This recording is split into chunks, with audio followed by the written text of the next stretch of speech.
Egyptian President Abdel Fattah el-Sisi said Sunday his country launched a submarine to assist in the search for EgyptAir Flight 804's voice and data recorders.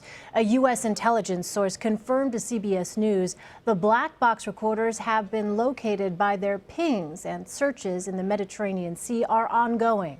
Let's bring in CBS News reporter and producer Alex Ortiz in Washington. All right, so Alex, you are very familiar with Egypt. You've covered that country for years. What can you tell us about this ongoing investigation into the crash?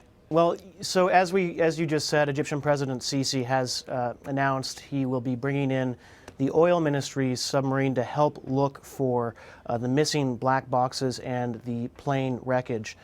Now, that submarine can go down to 9,800 feet, which a capability it may have to use given that parts of the Mediterranean are so deep. But it's the latest in an ongoing effort spearheaded mainly by the Egyptian military to recover debris and human remains, both of which they said they've located from the plane.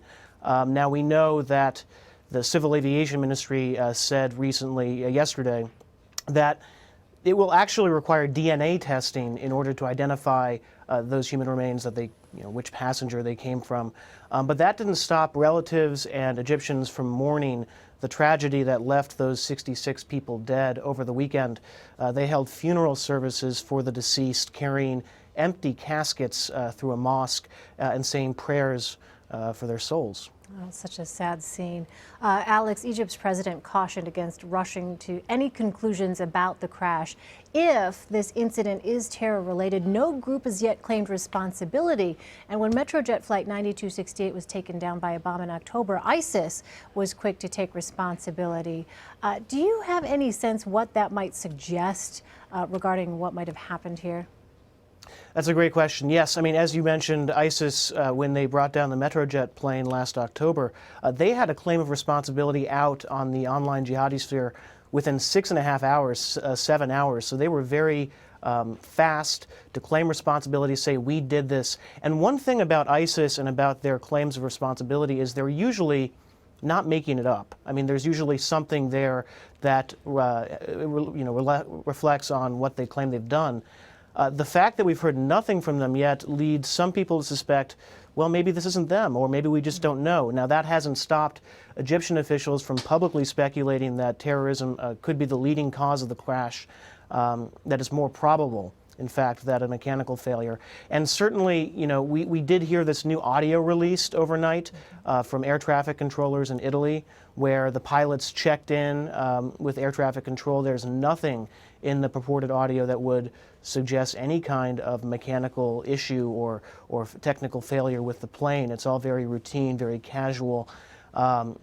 And they've also focused on the pilots, too, both of whom have extensive experience flying this type of plane, thousands and thousands of hours flying this plane.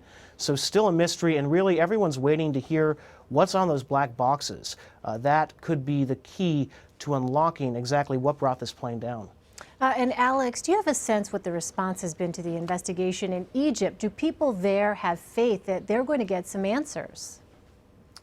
Well, Egyptians are a bit cynical about, especially the last plane crash, the last aviation tragedy that struck that country, Metrojet, where the Egyptian investigators still have yet to admit it was terrorism that brought down that plane and killed all 224 people on board. That's when, as we said, ISIS was very quick to claim responsibility, saying they downed it with a homemade bomb. Now, the reason Egyptians tend to downplay stuff like that is they're very worried about the effect it would have on their tourism industry. That's a key economic sector in the country. And as we saw after the Sinai tragedy, tourism plummeted. Now, they're handling it a bit differently this time, and I think for that the Egyptian people are giving the government a bit of credit. But it is worrisome that the same investigator who led the Metrojet crash, who still refuses to admit that it was terrorism that brought down that plane, despite Western intelligence agencies, Russian intelligence agencies, and basically everyone else in the world, understanding that it was. That man who led that investigation is now leading this one. So Egyptians will have to wait and see. But I think on the whole, they feel that their government has been more candid this time, and for that they give it credit. All right, interesting perspective. Alex Ortiz in Washington for us. Alex, thank you so much. Thank you.